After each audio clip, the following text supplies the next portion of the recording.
After 7 decades, the murder of a young Knoxville woman is starting to fade from memory. WBIR tennis reporter Leslie Ackerson takes us back to 1951 for tonight's Appalachian Unsolved.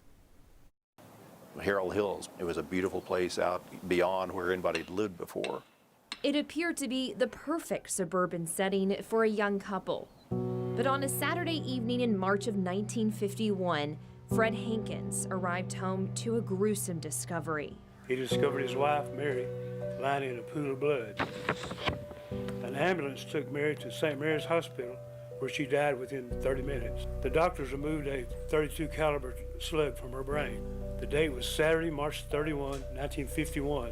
The young Mary Hankins was just 27 years old, a Gibbs High graduate who married her high school sweetheart. During the week, she worked at Standard Knitting Mill and taught Sunday school. You know, Mary Hankins was a young housewife in a new house in a suburban area.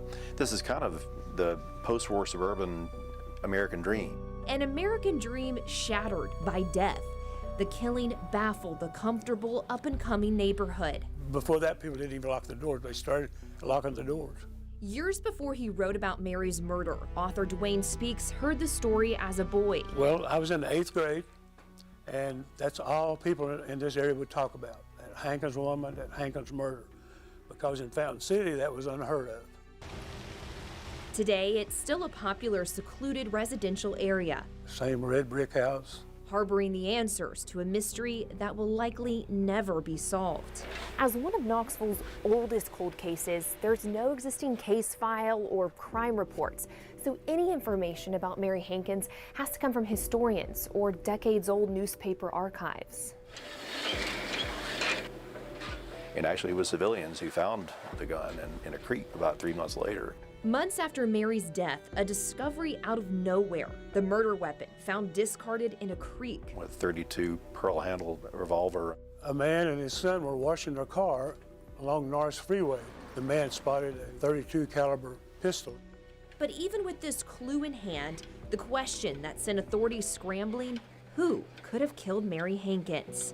The husband was grilled twice, and they were satisfied that he had nothing to do with it. Any details of a suspect were a bit jumbled.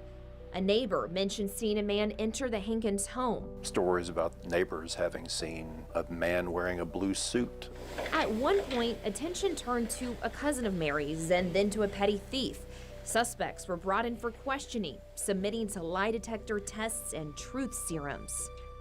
It went on for years, and they were still arresting people 5 or 6 years later, or at least detaining people for questioning. The community wanted answers. Big Knoxville names like Kaz Walker and George Dempster put up awards for information. Sheriff Buddy Jones declared that he would not sleep until the case was solved. The journalists just started ragging on him and calling him Sleepless Jones, just in a jeering sort of way. And Sheriff Jones lived in Fountain City, and I think he took this personally because this was his neighborhood, and I think it really bothered him. Today, any evidence is long gone, and only the stories live on. As years went by, the newspapers stopped writing about the murder and the investigation. The brutal murder of a good and decent woman to go forever unsolved. The only answer lying with Mary herself. In Fountain City, Leslie Ackerson, 10 News.